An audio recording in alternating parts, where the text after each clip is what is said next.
क्या कहाँ से आई हो आप? मेरा नाम रेखा राणा और मैं हजारीबाग से आई हूँ। अच्छा, ऐसा क्या मजबूरी आज पड़ा कि आप लोगों को रांची में आकर यहाँ पे अनशन पे बैठ रही है, इसको प्रोटेस्ट करना पड़ रहा है सरकार को? देखिए, लगातार झारखंड में पेपर लीक का मामला आ रहा है, चाहे कोई भी एग्ज़ाम हो, SSC, JPSC, CGL, जितने भी एग्ज़ाम हो सारे का पेपर लीक हो जा रहा है। हाल में ही JPSC का पेपर लीक हो गया और इसमें ऐसे कंपनी को यहाँ लाया गया जो ब्लैक लिस्टेड है अदर कंपनी में, और बिना अपने टीम मेंबर की अनुमति से JPSC का जो PT का रिजल्ट था उसको लागू कर दिया गया। ठीक है, JSSC का अगर एक एग्ज़ाम हुआ, यहाँ की सरकार एग्ज़ाम होने के बाद एडमिट कार्ड देती है।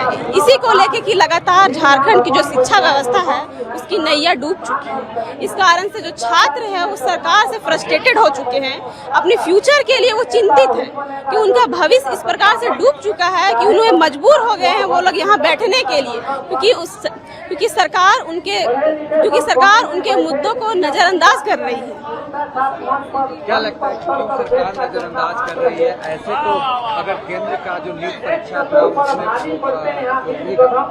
गलतियां हुई थी, उसके लिए एक जिम्मेदारी तय की गई थी। क्या लगता है झारखंड में भी ऐसी जिम्मेदारी लेनी चाहिए, क्योंकि कंटिन्यूअसली इस तरीके के लीक के मामले आ रहे हैं? देखिए, केंद्र में जो नीट पेपर लीक हुआ वहाँ छात्र जंतर मंतर में प्रदर्शन किए, प्रोटेस्ट किए, सरकार से अकाउंटेबिलिटी मांगे, उन्हें अकाउंटेबिलिटी मिली। धर्मेंद्र प्रधान ने रेजिग्नेशन दिया। झारखंड में तो शिक्षा मंत्री भी नहीं है। झारखंड की शिक्षा व्यवस्था को भी सुधार होना चाहिए, यहाँ भी सरकार को अकाउंटेबिलिटी देनी चाहिए कि लगातार झारखंड के छात्र के भविष्य के साथ खिलवाड़ हो रहा है। यहाँ जो छात्र है उनकी उम्र खत्म होने जा रही है, एग्जाम होने का जितना उम्र रहता है वो खत्म होता जा रहा है, लेकिन उन्हें नौकरी नहीं मिल रही है। मेरा नाम अर्चना कुमारी है, मैं झारखंड से हूँ। झारखंड में पलामू जिला से हूँ, पलामू में सतबरवा ब्लॉक से हूँ मैं।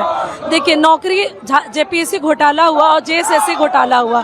आप देखेंगे JPSC में OMR जब वायरल हुआ तब सरकार ने इसको संज्ञान में लिया। उसके बाद JPSC अध्यक्ष का आपने देखा होगा उन्होंने इस्तीफा दे दिया। तो इस्तीफा दे देने से आपकी अकाउंटेबिलिटी सुनिश्चित नहीं होगी। आपको अकाउंटेबल होना होगा, सिस्टम में पारदर्शिता लानी पड़ेगी। अब नहीं चलेगा झारखंड में। क्यों? क्योंकि अब सारे झारखंड के छात्र जागरूक हो गए हैं। JPSC का JSSC का आप इतिहास देखेंगे सर, तो जब से झारखंड बनेगा उसका काला चिट्ठा अभी तक खत्म ही नहीं हुआ, उसका ग्रहण अभी भी है। इसलिए हम सब अब सारे छात्र एकजुट हो गए हैं और आंदोलन कर रहे हैं। कितने दिन से बैठी हुई है? देखिए, इससे यहाँ तो तीसरा दिन है। इससे पहले हम लोग बापू वाटिका में थे, मोराबादी बापू वाटिका में। आगे का क्या प्लान है? आगे का हमारा सत्याग्रह चलते रहेगा। सरकार जल्द से जल्द हमारी मांग को सुनिश्चित करे जो कि छात्रों के हित में हो। हमारा जो भी डिमांड है वो जेन्युइन है। सरकार को हमारी बात को माननी पड़ेगी। JPSC, JSSC, इवन झारखंड में जितने एग्जाम होते हैं सर, ग्रुप D से ग्रुप B तक, सब में घोटाला होता है। सिस्टम इतना अंदर से खराब हो चुका है कि हम लोग क्या बताएं। सारे छात्र यहाँ पे परेशान है। उत्पाद सिपाही का एक एग्जाम हुआ था जिस दौड़ में बच्चों 15 से अधिक बच्चों की मौत हो गई, उनको कोई कंपनसेशन नहीं मिला सर। अब आप बताइए, अब ऐसा नियुक्ति प्रक्रिया में इस तरह से दौड़ में बच्चों की मृत्यु हो जा रही है, तो आपको उसमें रिफॉर्म करने की जरूरत है। अच्छा, ये बताओ कि केंद्र में नीट का परीक्षा तो उसमें अकाउंटेबिलिटी से करने के लिए बच्चों ने कहा कि धर्मेंद्र प्रधान का इस्तीफा चाहिए। झारखंड में शिक्षा विभाग को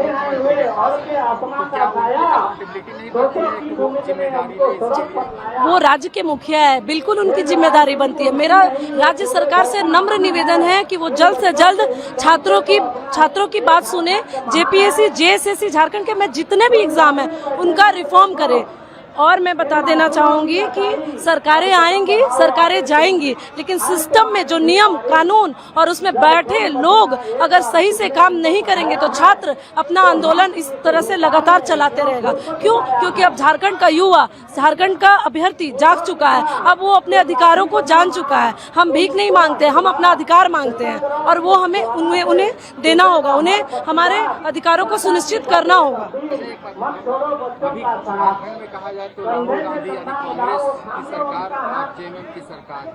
जब नीट का एग्जाम में हुआ तो वहाँ राहुल गांधी बढ़ चढ़कर हिस्सा ली दिल्ली में, तो उसके खिलाफ कई तरह के बयान भी बोले कि बच्चों के साथ गलत हुआ। लेकिन जब झारखंड की बारी आई तो उनकी बात सामने नहीं आई। आप क्या मांग करते हैं? देखिए, मैं फिर से कहना चाहूंगी, सरकारें आती हैं, सरकारें जाती हैं। हमें सरकार से नहीं, हमारा जो तंत्र है, जेपीएससी, जेएसएससी, जो एक संवैधानिक बॉडी है, संवैधानिक बॉडी, उसमें रिफॉर्म चाहिए। अब देखिए, ऐसे तो राहुल गांधी जी कहते हैं कि मैं छात्रों का नेता, छात्रों के लिए मैं अच्छा करता हूँ, तो आप झारखंड में क्यों नहीं आ रहे हो सर? आओ ना सर, हम तो आपको बुला रहे हैं सर।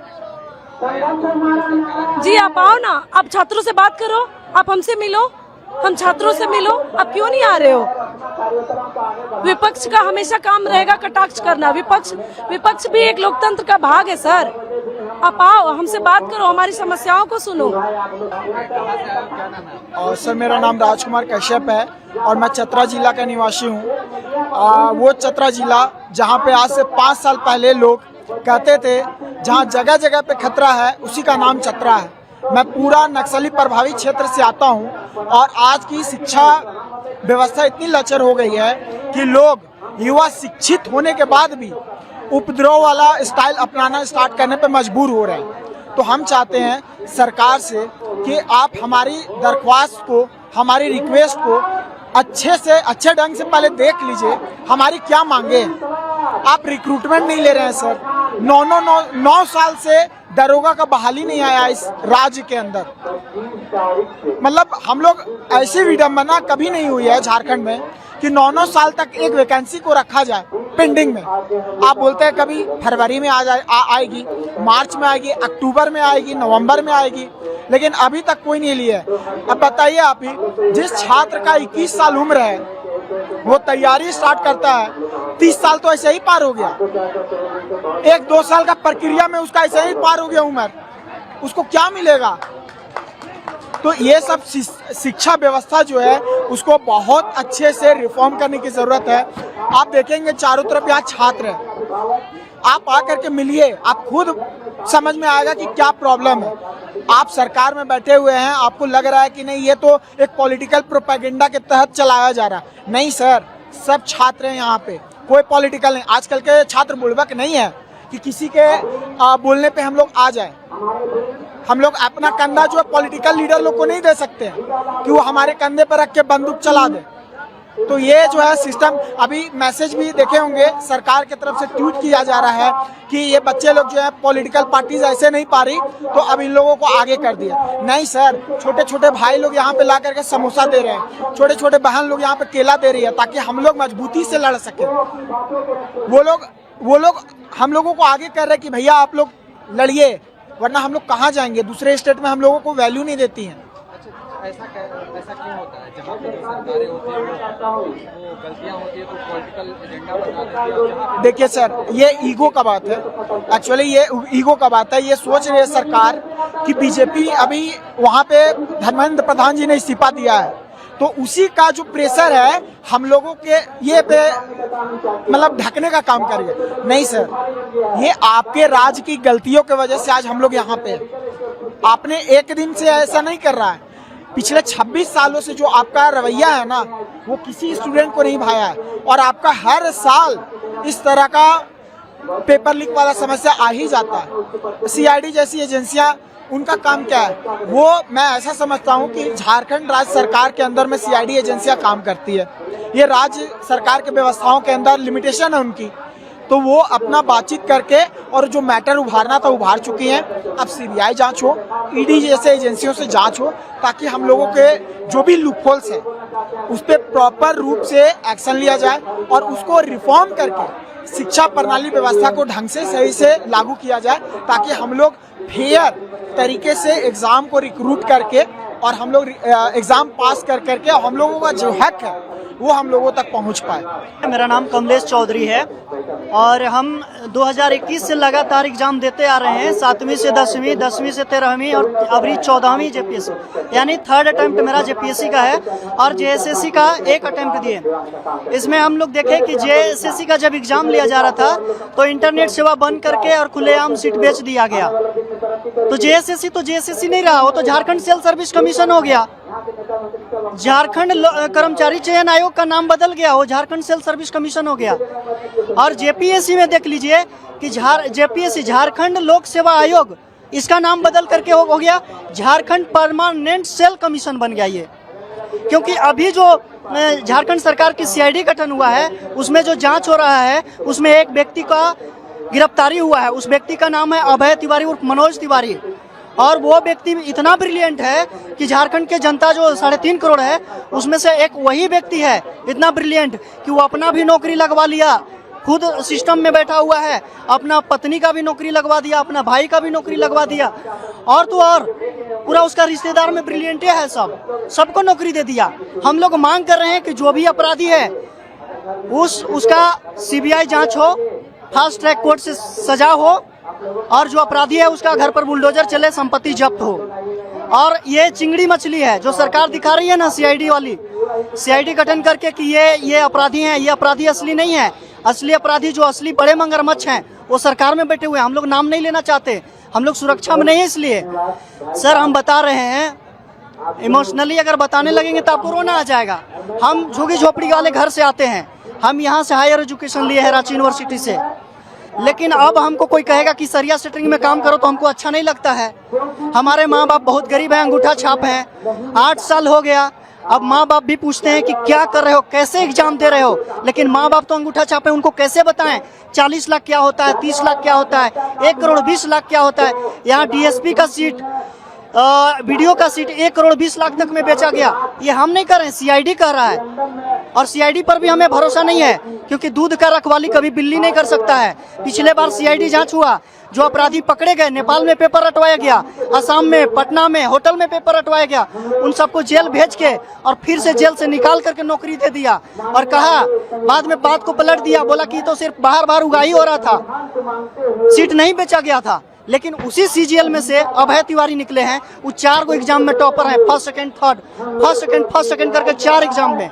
तो जेएसएससी हो, जेपीएससी हो, नगर पालिका का हो, एलडीसी का हो, एपीपीपी का हो, जितना एग्जाम हुआ 2021 के बाद से, वो सारा के सारा सीट बेचा गया है। और अगर सरकार चाहती है कि हमें सीट ही बेचना है, सरकारी फंड में पैसा कम है, तो खुलेआम सरकार कह देती कि हम बीडीओ का सीट इतना में बेच रहे हैं, डिप्टी कलेक्टर का सीट इतना में बेच रहे हैं, डीएसपी का सीट इतना में बेच रहे हैं, सचिवालय का सीट इतना में बेच रहे हैं। अगर ऐसा सरकार खुल के कह देती मेहरबानी करके, तो हम क्या करते, पैसा कहीं से कमाते, जुगाड़ लगाते, सीट खरीदते। लेकिन वो भी नहीं कहती है। नौकरी किसको दिया जा रहा है, कहा जा रहा है कि हम गरीब को नौकरी दे रहे हैं, और अंदर से यहाँ दिया जा रहा है पैसा से नौकरी। तो हम लोगों का जिंदगी तो अंधकार में हो गया पूरी तरह से। अब बताइए, यहाँ किराया देते हैं, 3000 रुपया किराया दे करके हम लोग रेंट में रह करके हम पढ़ाई करते हैं, और 8 साल हो गया। मेरे घर पे आप जांच कर सकते हैं, इंक्वायरी कर सकते हैं मेरे गांव के पड़ोस के लोगों से कि वो बच्चा घर में रहता है कि नहीं। मैं घर में नहीं रहता हूँ, 8 साल हो गया घर छोड़े। घर में जवाब देना मुश्किल होता है। गार्जियन तो कभी कभी सोचते हैं कि लगता है मेरा ही बच्चा में गलती है, और मेरे को तो ऐसा लगता है कभी कभी कि सुसाइड कर लें। पर हमने देखा कि सुसाइड करना कोई समस्या का समाधान नहीं है। संघर्ष करेंगे, मरना तो एक दिन सबको ही है, तो संघर्ष करके मरेंगे। अरे जान दे देंगे लेकिन जहान नहीं देंगे, ये हमने ठान लिया है। और आज हम लोग का जो है अनिश्चितकालीन धरना का, अनिश्चितकालीन सत्याग्रह का आज हम लोग का 8वां दिन है। 25 जुलाई से हम लोग लगातार सत्याग्रह पर हैं। हम लोगों को बापू वाटिका मोराबादी में स्थान निर्धारित था, लेकिन वहां से प्रशासन हटा दिया, यहाँ शिफ्ट कर दिया। हम लोग यहाँ शिफ्ट हो गए, 29 जुलाई से लगातार यहाँ पे हैं। हम लोगों का मांग है कि जो भी बड़े मछलियाँ हैं सरकार में, उनको बर्खास्त करके निकाला जाए, सरकार से निकाला जाए। वो बड़े मगरमच्छ हैं, उन्हीं लोग के सहयोग में, संरक्षण में ऐसा हो रहा है, और सीधा सीधा कहें तो सरकार के संरक्षण में ऐसा हो रहा है। ये चिंगड़ी मछली को दिखाया जा रहा है कि यही लोग अपराधी हैं।